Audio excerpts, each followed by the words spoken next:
ఒక ఊరిలో రవి అనే వ్యక్తి ఉండేవాడు. అతనికి దేవుడంటే చాలా భక్తి.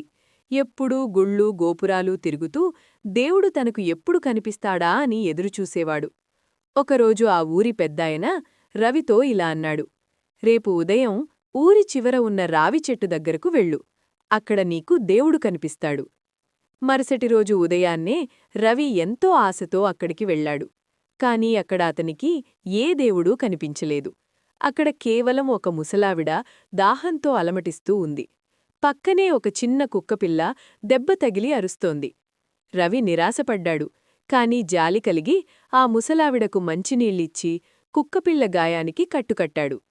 సాయంత్రం రవి పెద్దాయన దగ్గరకు వెళ్ళి, తాతా, మీరు అబద్ధం చెప్పారు, అక్కడ నాకు దేవుడు కనిపించలేదు అన్నాడు. అప్పుడా పెద్దాయన నవ్వి ఇలా అన్నాడు.